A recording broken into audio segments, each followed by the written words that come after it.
साधना की सफलता के लिए संस्कार युक्त वातावरण की आवश्यकता।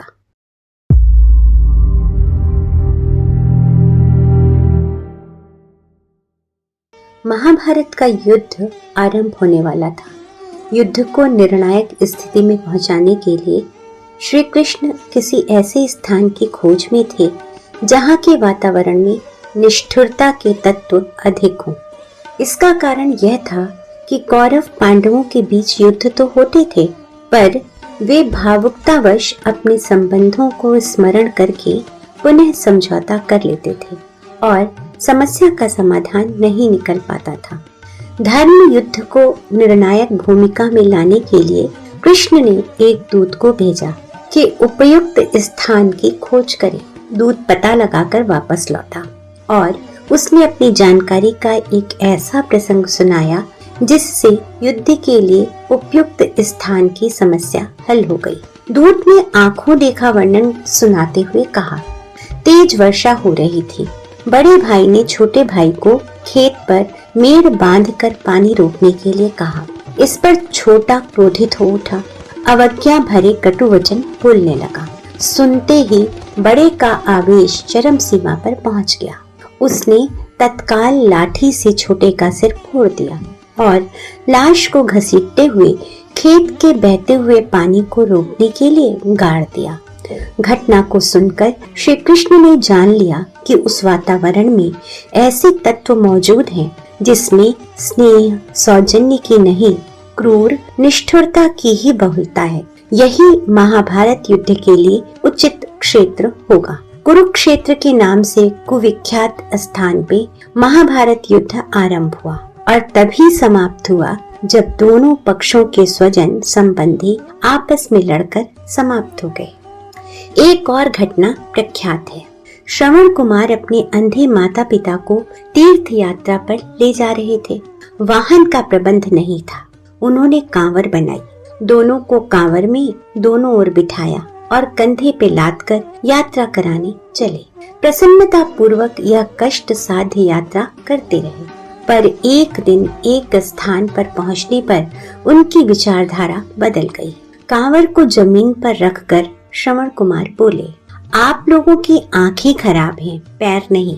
अपने पैरों चलिए, मुझसे इतना बोझ लेकर चलते नहीं बनता। श्रवण कुमार के पिता इस आकस्मिक परिवर्तन को देखकर चकित रह गए। ऋषि होने के कारण उन्होंने अपनी सूक्ष्म दृष्टि से वस्तु स्थिति जान ली। पुत्र की बात पर सहमति व्यक्त कर दी और पैदल चलने के लिए तैयार हो गए। पर उन्होंने श्रवण कुमार से शीघ्र अतिशीघ्र उस स्थान से बाहर निकल चलने के लिए कहा। तेजी से वे लोग उस स्थान को पार करके आगे निकल गए। कथा के अनुसार जैसे ही वह क्षेत्र समाप्त हुआ, श्रवण कुमार को अपनी भूल ज्ञात हुई। वे आत्मग्लानि से भर उठे और फूट फूट कर रोने लगे। अपने कुकृत्य के लिए माता पिता से क्षमा मांगी। पिता ने बताया, इसमें तुम्हारा कोई दोष नहीं था। वह वातावरण ही ऐसा था जिसमें पहुंचकर विचार निष्ठुरता से भर उठते हैं। बहुत समय पूर्व इस क्षेत्र में मय नामक दानव रहता था। वह बड़ा नृशंस था। अपने ही माता पिता को उसने मार डाला था। उसकी दुष्टता उस क्षेत्र पर किसी न किसी रूप में छाई हुई है। उसी ने तुम्हारे मन में विद्रोह का भाव भड़काया। वह क्षेत्र पीछे छूट गया। फलस्वरूप तुम्हारी सहज एवं स्वाभाविक बुद्धि वापस लौट आई। मनुष्य के प्रयत्न पुरुषार्थ का अपना महत्व है, पर यह भी सच है कि वातावरण का प्रभाव उस पर असाधारण रूप से पड़ता है। आकृति और प्रकृति दोनों ही गढ़ने में वातावरण का महत्वपूर्ण योगदान होता है। ठंडे देशों के निवासी गोरे रंग के सुदृढ़ और दीर्घजीवी होते हैं। जहाँ गर्मी अधिक पड़ती है, वहाँ के मनुष्य के स्वास्थ्य गिरने तथा शरीर दुर्बल एवं काले पाए जाते हैं। पशुओं के ऊपर भी यह प्रभाव देखा जाता है। कच्छ, हरियाणा, नागौर आदि क्षेत्र के गाय बैल कितने दुधारू, कितने परिश्रमी होते हैं, यह सर्वविदित है। बंगाल और दक्षिणी बिहार में जन्मने वाले गाय बैल अपेक्षाकृत अधिक दुर्बल होते हैं। इसमें नस्ल का उतना श्रेय दोष नहीं जितना कि जलवायु का होता है। उपरोक्त स्थानों के इन पशुओं के स्थान क्षेत्र यदि बदल दिए जाएं, तो नस्ल में भी अंतर पड़ता चला जाता है। यही बात वनस्पतियों के संबंध में भी है। जड़ी बूटियां वही हैं, पर विभिन्न क्षेत्रों में उगाए जाने पर उनके गुणों में न्यूना अधिकता उत्पन्न हो जाती है। हिमालय क्षेत्र में गंगा तट पर उगी ब्राह्मी की तुलना में मैदानी क्षेत्रों में नदियों के किनारे उगी मंडूक पर्णी के गुणों में भारी अंतर आ जाता है। अन्य जड़ी बूटियों के संबंध में भी यही बात है। विभिन्न प्रकार के फल भी अपनी क्षेत्रीय विशेषताओं के कारण प्रसिद्ध होते हैं। नागपुर क्षेत्र के संतरे, भुसावल के केले, लखनऊ के आसपास के आम, खरबूजे प्रख्यात हैं। कश्मीर के सेबों की अपनी अलग विशेषता होती है। मैसूर के जंगलों में उगे चंदन वृक्ष अधिक सुगंधित होते हैं। अन्न आदि के गुण स्वभावों में भी वातावरण की भिन्नता के कारण भारी अंतर देखा जाता है। पंजाब का गेहूं अन्य प्रांतों की तुलना में कहीं अधिक उत्तम होता है। मनुष्यों के शरीरों में ही नहीं, स्वभावों में भी क्षेत्रीय विशेषता के अनुरूप अंतर पाया जाता है। यूं तो मनुष्य स्वतंत्र और समर्थ है। वह अपनी संकल्प शक्ति के बल से परंपरागत सभी दबावों को बदल सकने में सैद्धांतिक दृष्टि से पूर्णतया सक्षम है। पर व्यवहारिक स्तर पर देखा जाता है कि वातावरण अपने प्रभाव से इस क्षेत्र के मनुष्यों को ढालता चला जाता है। व्यक्ति की मौलिक विशेषता को मान्यता देते हुए भी यह स्वीकार करना होगा कि समाज का बहुसंख्यक वर्ग विचारपूर्ण नहीं, वातावरण के प्रभाव से जीवन यापन करता है। जातियों और वंशों में भी कई प्रकार की अपनी अपनी विशेषता पाई जाती है। ब्राह्मण में धार्मिकता, क्षत्रिय में अक्षरता, वैश्य में अर्थदृष्टि, शिल्पकारों में क्रियाकुशलता जैसी विशेषताएं दूसरों की अपेक्षा अधिक मात्रा में पाई जाती हैं। कायस्थ वर्ग में शिक्षा का बाहुल्य पाया जाता है। पिछड़े वर्ग में अशिक्षा, अस्वच्छता, अशिष्टता पाई जाती है। कुछ समाजों में चोरी, उठाईगिरी की आदत जातीय विशेषता के रूप में मिली होती है। कुछ कायरता और मूर्खता के लिए बदनाम है। स्वभावतः इन भिन्नताओं के कारणों की खोज करने पर एक यही तथ्य सामने आता है कि अमुक प्रकार के वातावरण में रहने के का अवसर मिलता है, जिससे उसी के अनुरूप विशेषताएं उनमें विकसित हो जाती हैं। जंगली जातियों में चित्र विचित्र रिवाज पाए जाते हैं। उनके स्वभाव और अभ्यास भी अपने ढंग के होते हैं। सुधारकों के सुधार प्रयास उसमें परिवर्तन लाने में समर्थ नहीं हो पाते, क्योंकि उनके चारों ओर घिरा वातावरण उन्हें यत् किंचित सुधार स्वीकार करने की ही छूट देता है। परिवर्तन के लिए वातावरण बदलना आवश्यक है। कितने ही अफ्रीकी नीग्रो बहुत समय से अमेरिका में बस गए हैं। उनकी प्रवृत्ति में भारी अंतर आ गया है। अब अमेरिकी नीग्रो भी प्रायः अमेरिकी गोरों के स्तर का ही जीवन यापन करते हैं। उत्तरी ध्रुव एस्किमो जाति के बहुत से व्यक्ति कनाडा में आवासी हैं। उनमें आश्चर्यजनक अंतर आ गया है। इसी प्रकार अन्य देशों में जा बसने वाले मूल देश की अपेक्षा नई परिस्थितियों में नए ढंग से बदलते देखे जाते हैं। कोई अपवाद ही ऐसे होते हैं जो वातावरण के दबाव से अपने को बनाए रखने तथा अपनी मौलिक विशेषताओं को अक्षुण्ण रखते हैं। अन्यथा अधिकांश तो परिस्थितियों के अनुरूप ढलते बदलते रहते हैं। सामान्य स्तर का कोई कार्य सामान्य वातावरण में भी किया जा सकता है, पर विशिष्ट स्तर का कार्य करना हो तो उपयुक्त वातावरण की ही खोजबीन करनी पड़ती है। जहां फोटोग्राफिक फिल्में बनाई जाती हैं, उस फैक्ट्री में तापमान को एक निश्चित मर्यादा में ही रखना पड़ता है। यदि उसकी उपेक्षा की जाए तो सारे साधनों के रहते हुए भी अच्छी फिल्में बनाना संभव नहीं हो सकता। स्वास्थ्य के लिए कुछ पर्वतीय क्षेत्र बहुत ही उपयोगी माने जाते हैं। विशिष्ट रोगियों को, दुर्बल व्यक्तियों को विशिष्ट सैनिटोरियमों में रहने का प्रबंध किया जाता है।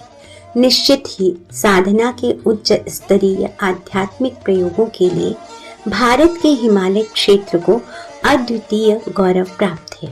यह क्षेत्र ऋषि योगियों की भूमि मानी जाती रही है। उच्च आध्यात्मिक प्रयोग इसी क्षेत्र में अनादिकाल से होते चले आ रहे हैं। आयुर्वेद, रसायन विद्या, साहित्य सृजन, योगा अनुसंधान जैसे महत्वपूर्ण प्रयोग हिमालय क्षेत्र की सुविस्तृत प्रयोगशाला में समय समय पर होते रहते हैं। सप्त ऋषियों के महामनीषी देव मानवों के कार्यक्षेत्र इसी भूमि पे रहे हैं। छात्रों के लिए गुरुकुल, श्रेयार्थियों के लिए आरण्यक यही थे। राजतंत्रों के सूत्र संचालक वशिष्ठ जैसे धर्माध्यक्षों और विश्वामित्र जैसे तपस्वी साधुओं की तपस्थली इसी भूमि में थी। दिव्य दर्शियों का कथन है कि ब्रह्मांड की सघन अध्यात्म चेतना का धरती पर विशिष्ट अवतरण इसी क्षेत्रों में होता रहा है। भौतिक शक्तियों के धरती पर अवतरण का केंद्र बिंदु विज्ञान जगत ने ध्रुव प्रदेश को माना है। अध्यात्म क्षेत्र में वैसी ही मान्यता हिमालय के संबंध में है। यह क्षेत्र ब्रह्मांड व्यापी विश्व चेतना का अवतरण केंद्र है, जहाँ शोध करते हुए, तप करते हुए मनीषी साधक गण अपने को देव शक्तियों से सुसंपन्न करते थे। अभी भी इस क्षेत्र में सारी सूक्ष्म विशेषताएं प्रचुर परिमाण में विद्यमान हैं, जो आत्मिक प्रगति में सहयोग करने के लिए आवश्यक हैं। आत्म साधना के लिए यह शीत प्रदेश उपयुक्त है, साथ ही जलवायु की दृष्टि से आरोग्यवर्धक भी। गंगा जल को वैज्ञानिकों ने दिव्य औषधियों का सम्मिश्रण माना है। ऐसी मान्यता है कि मात्र गंगा जल के सेवन से ही कितनी ही बीमारियों का उपचार अपने आप हो जाता है। योगियों, तपस्वियों ने उग्र तपश्चर्याएं इस क्षेत्र में की हैं, जिसके कारण इस वातावरण में विशिष्ट अध्यात्म तत्वों की भरमार है। इस वातावरण में पहुंचने पर मन में अनायास ही सात्विक विचारणा, पवित्र भावनाएं उमड़ने लगती हैं। आज के गए गुजरे जमाने में भी इस क्षेत्र में सतयुगी वातावरण के दृश्य देखे जाते हैं। ऐसा लगता है कि चारों ओर के संव्याप्त कलुषित वातावरण से यह क्षेत्र अभी भी अछूता है। सामान्यतया जिस वातावरण में अन्य लोग रहते हैं, उसमें विक्षोभकारी तत्वों का बाहुल्य है। साधना, उपासना के विधि विधान और मर्यादाओं का परिपालन करते हुए भी अभीष्ट लाभ नहीं मिल पाता। विषाक्त वातावरण का असाधारण प्रभाव पड़ता है। साथ ही परिवार, समाज के जिस परिवेश में मनुष्य रहता है, उसके संस्कार भी बने रहते हैं। फलस्वरूप मन को जबरन उन संस्कारों से मुक्त कर पाना कठिन पड़ता है।